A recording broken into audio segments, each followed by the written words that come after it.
Ahoy there, speculative pirates, Pastafarians, and ye seekers of sacred carbohydrates. Welcome aboard. I be Captain Dread Pyrate Higgs, humble host for the Church of the Flying Spaghetti Monster of British Columbia, and licensed purveyor of spiritual marinara. If you be new here, this be a Pastafarian sermon served up weekly, devoted to the praise and glory of our lowly Lord, wherein we explore life, spirituality, philosophy, and other matters of importance, such as whether or not pineapple belongs on pizza. And for the record, no toppings are forbidden by the monster. So don your colanders and tricorns with pride. Fill your goblets with grog. Arm yourselves with the instruments of consumption, and let the spiritual feasting begin.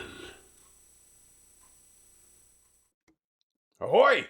And jolly Friday, me mates and fellow Pastafarians.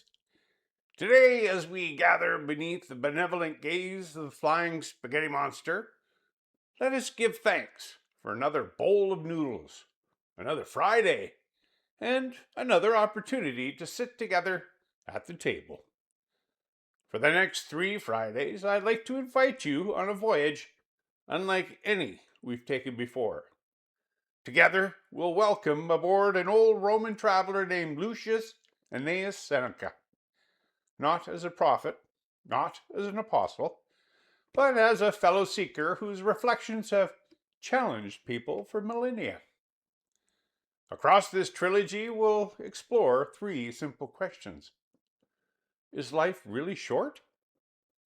Why do we spend so much of it preparing to live?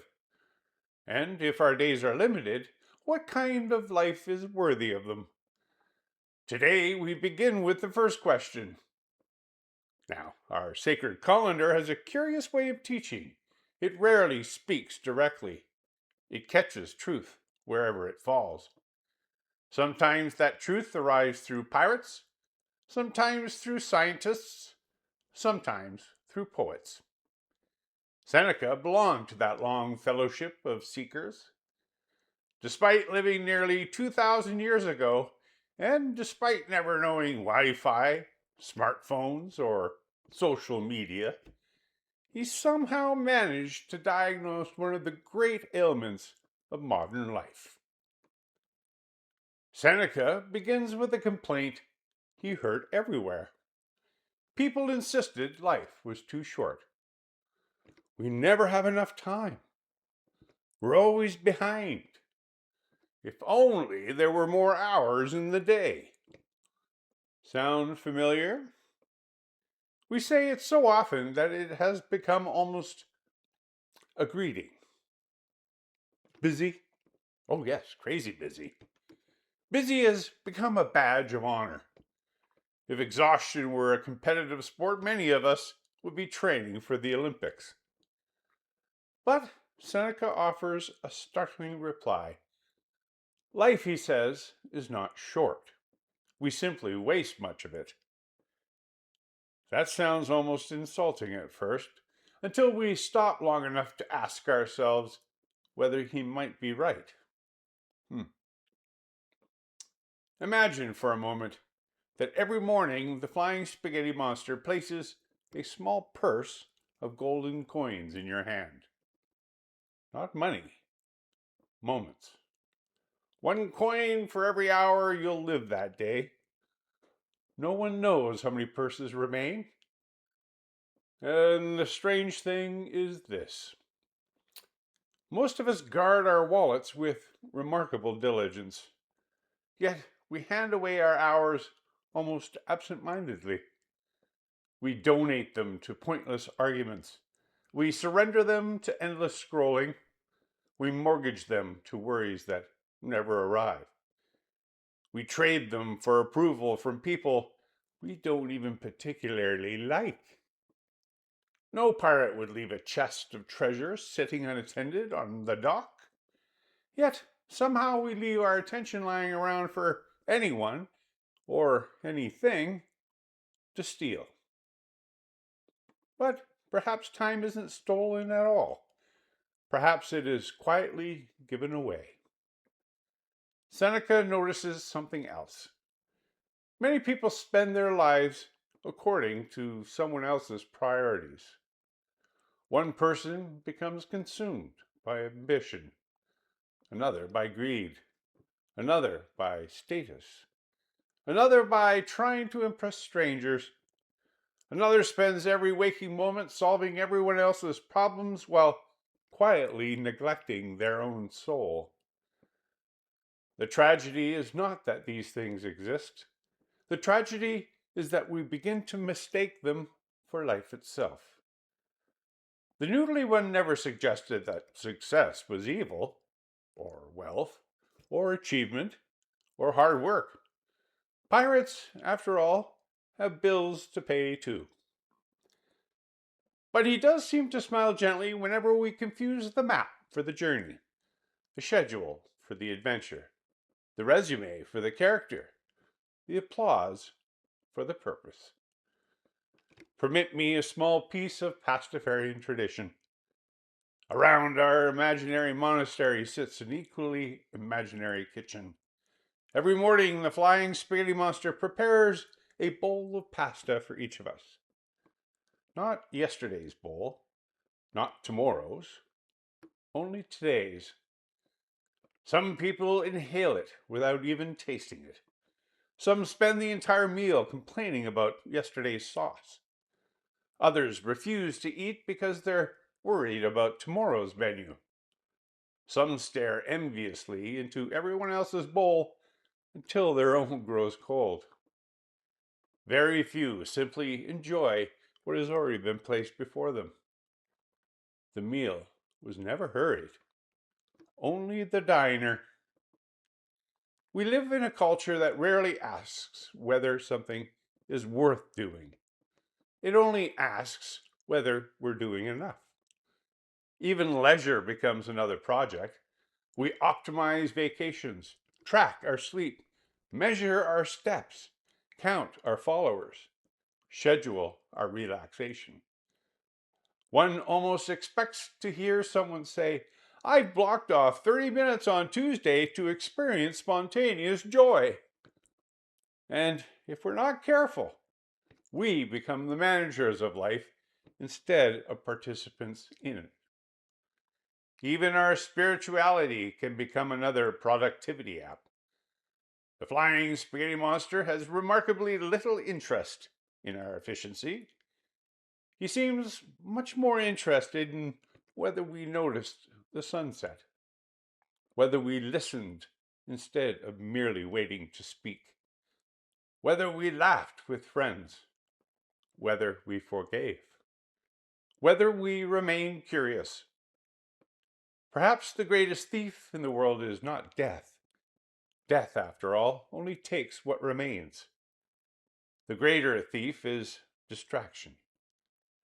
Distraction steals birthdays while we're checking notifications. It steals conversations while thinking about our replies. It steals children while they're growing up. It steals marriages one neglected evening at a time. It steals quiet, wonder, gratitude, even prayer. Not dramatically, quietly, almost politely. By the time we notice, the treasure chest is lighter than we remember. Fortunately, Pastafarianism has never taught that enlightenment requires climbing mountains or memorizing sacred texts. Sometimes it begins with something much smaller. Finish one conversation without looking at your phone. Watch the rain. Call an old friend. Cook a meal with care. Read a page intently. Listen to music without doing anything else. Sit beneath the stars and remember that you are floating through a galaxy on a damp little rock, somehow fortunate enough to be conscious at all. Presence is not spectacular. It is simply where life has been waiting for us all along.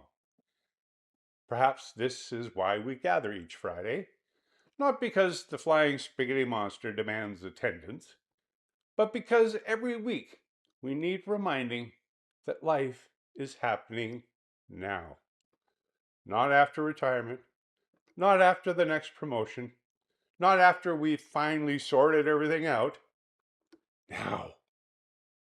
So today, as we leave this gathering, may we guard our hours a little more carefully than our wallets. May our sacred calendar continue to catch truth wherever it falls. May we remember that wisdom is always welcomed to the table before credentials are examined. And when the newlywed quietly places tomorrow's bowl before us, if tomorrow happens at all, may we have the good sense to taste it while it is still warm. For perhaps the greatest miracle is not that life is long or short, but that it was ever placed before us to begin with. Next Friday, our voyage continues. Today, we've considered Seneca's startling claim that life is not so much short as it is easily squandered. But next week, he asks an even more uncomfortable question. Why do we spend so much of our lives preparing to live instead of truly living? Until then, pay attention to your own days. Notice where your hours disappear. Taste your noodles while the bowl is still warm. I hope you'll return next Friday as we continue this journey together beneath the benevolent gaze of the flying spaghetti monster. Ramen.